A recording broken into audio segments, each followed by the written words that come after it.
Hijo handed the presidency to Paul Biya directly by appointment. And then because of that, Paul Biya has never had an election that has truly been transparent since. He uses a sovereign group called the Order of the Sovereign Temple Initiate to control the administration of Cameroon. Now, many people in Cameroon think that it's the CPDM and the Central Committee, and they've talked a lot in the past even about the Rosicrucians being behind control of the administration in Cameroon. But it's not the Rosicrucians who are controlling Cameroon, you see. The Rosicrucian order, Amor, the ancient mystical order Rosicrucis, is actually a student body for spiritual individuals internationally who want to study advanced spiritual concepts. Amor tradition, I think, maybe has a history of about 100 years currently, and it served that purpose. But there are other initiatic traditions which exist on the planet which operate in Cameroon, which the head of state can be connected to. There are NGOs that have done research and actually identified that the head of state uses funds from Sonora to sponsor particular groups like the OSTI, the Order of the Sovereign Temple Initiatic. I always come with receipts. So this organization, their particular symbol that identifies them in Cameroon is that they wear a red cross on their suit. It's a red cross lapel pin.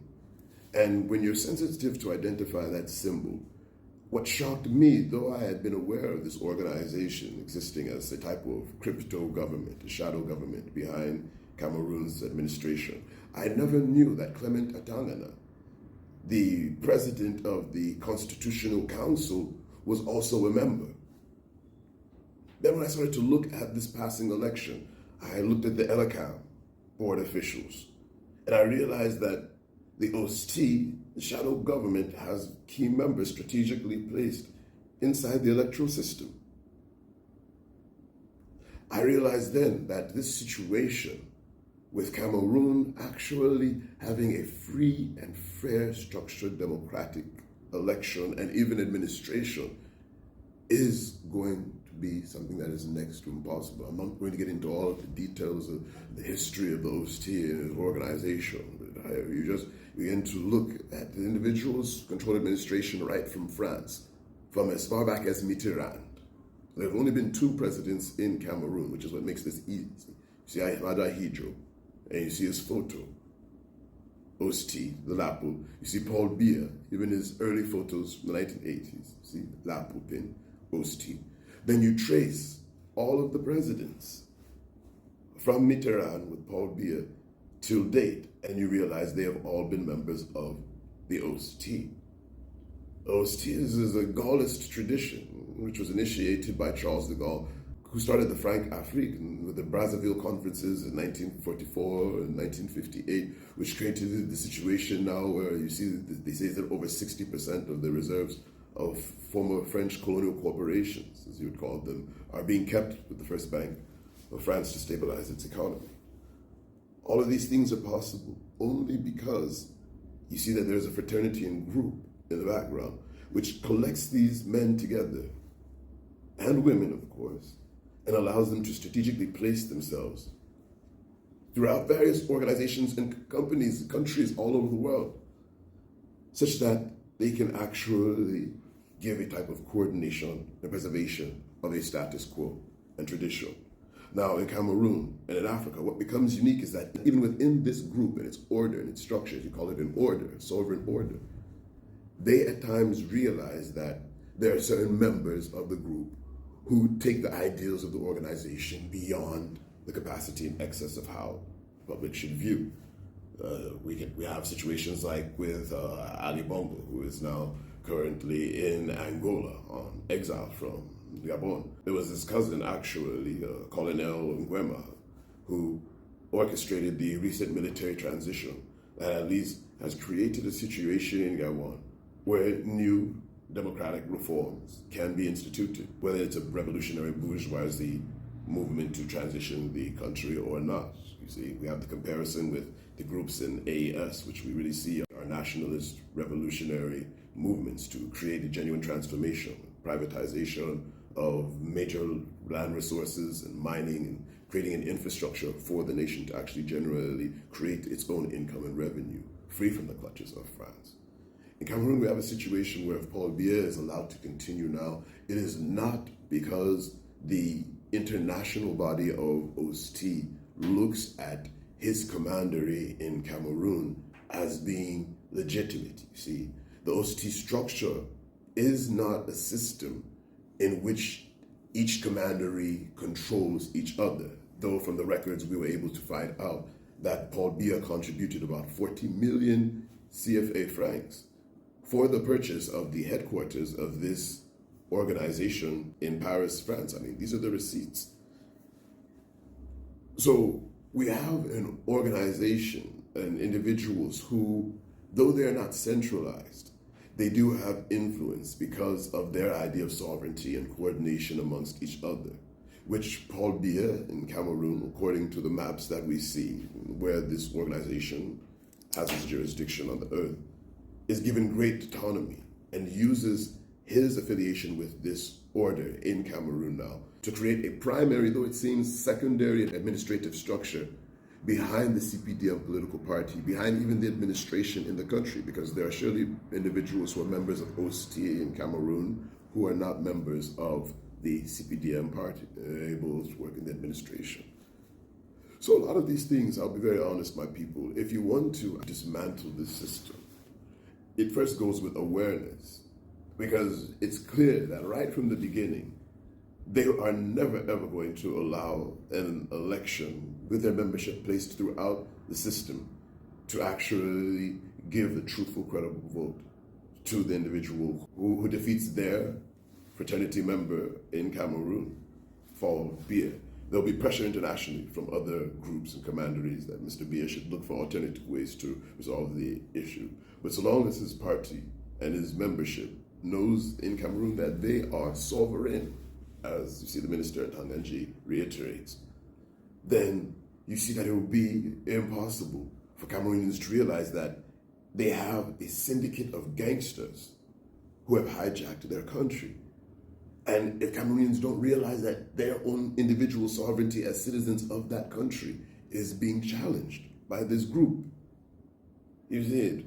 There's nothing wrong with OSTI, but OSTI in Cameroon acts as a sovereign group which does not actually represent the organic population.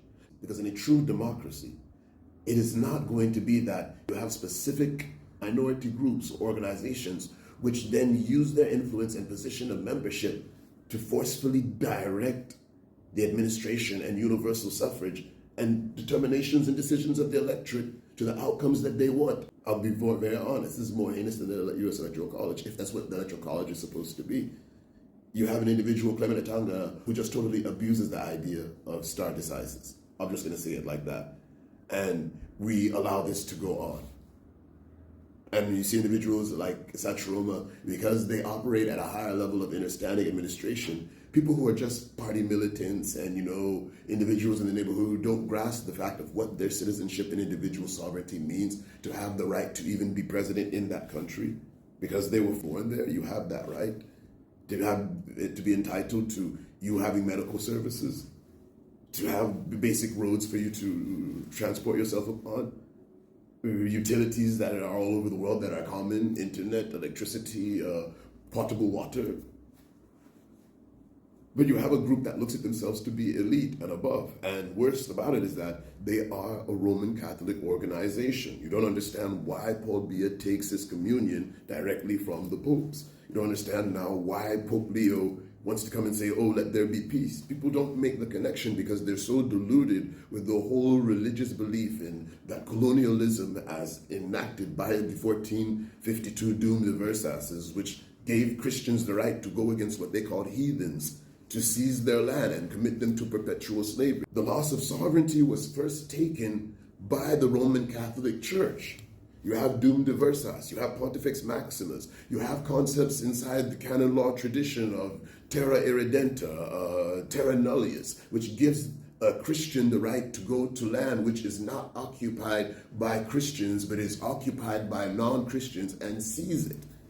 and created now what you would call, by the old language, realms, which the Commonwealth now updated. If you go and see that they went from realms to dominions. Each time that they have done this change in the empirical structure of what the language would constitute in legal interpretation, they actually recreated the colonial structures that were under them as vassals. Most people just look at the systems, and because they believe in Christendom, the idea of sovereignty is cast and it's lost. And if we don't reorient it, then I'll be very honest, we will continue to live in this situation where the election will be stolen over again in Cameroon. It's just as simple as that. They've already created the infrastructure, and it's not going to change in the next 7 years, even if it's identified to you. We have now a Council for the Sovereignty of Cameroon that we have initiated, and we are bringing together actors to continue to support the efforts of President-elect Issa Chiroma, even as he is in Gambia, to continue to represent the organic will of the people. That is where we have to stand now, because if we don't take this stand in this 2025 and think another 7 years, these people could hijack this system again for the next 2050, so long as Roman Vatican is there and they know they just have to use this name of Jesus Christ to delude people into believing that they should pacify themselves. So I don't want to belabor this topic. I wanted to get this knowledge out. I really wanted to get this knowledge out because if people don't really see what they are up against, it took military. We're not praising Traoré because he is supposed to be a divinity. We're not praising Chianity, or we're looking at these individuals with Côte as men who realized the system and how it truly was operating and took the necessary means to dismantle it within their country so that their people now could have the actual sovereignty and autonomy to make their decisions from the grassroots up. That's what has happened. If you don't dismantle this organization and its Roman Catholic hegemony, we don't acknowledge that there truly is a syndicate behind Cameroon's administration that has been orchestrating this control since 1940s, then there's no way you're going to go inside and dismantle it, because they'll infiltrate your organizations as well.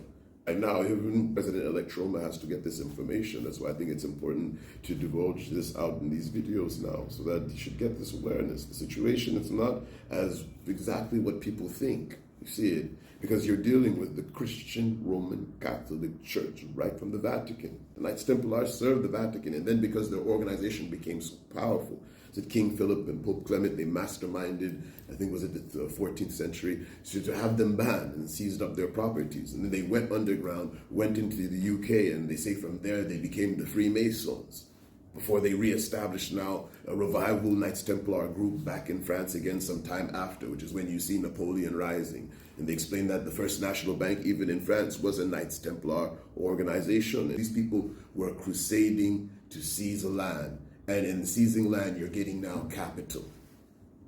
When you gain capital, they were even selling human beings and trading. So the whole economy of the church and the philosophy of the enslavement of Africans and seizing land, and then the Knights challenging them at one point, and then reestablishing a different form of political order with America being created. You see Freemasonic imagery and all of those things. It's deep, fam. It's deep, it's deep. But if your brain can't compute information on multiple dimensions like this, then someone needs to really break it down to you, and maybe you still won't get it. Like I said, to me, it's just as clear as day.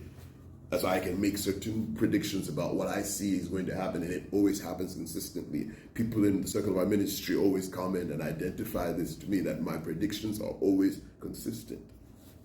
And even with the current situation, I said right now, Paul Biya will not finish his presidency of Cameroon, because in the structure of that order, even within Cameroon now, there are individuals inside this order and group who are divided about his legitimacy and continuing to be the president, especially faced with the clear electoral data which has been presented, which is being denied simply because they are using the authority of one of their members, Clement Atangana, to just declare the election victory for their other member, who in Cameroon was the Grand Master of the OSTI Commandery, which has the authority over that state.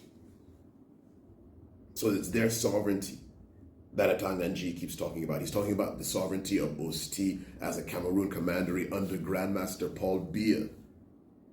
to control the elections and to challenge any other country outside which would want to come in diplomatically to assume that it has some reason to support transparent democracy and obligations at the United Nations and at the International Hague Court and other structures which exist to guide humanity. The code of chivalry does not respect this type of blatant thievery. That is the trouble, Mr. Biya. And this issue that President-elect Issa Troma is going to take up now, having sought refuge in Gambia, it is not going to go away. Cameroon is going to either divide and be torn into three parts because of this, or the powers that be, as we have now understood them, are going to make sure that administration in that country transitions to preserve the same continuity that we have seen happen, whether it's Gabon or Madagascar. Even we've seen the general trend all over the planet right now. Mr. Biya, the CPDM OSTI commandery system will not escape its restructuring into a system which is now more equitable for all Cameroonians to participate in the active democratic process of development of that nation.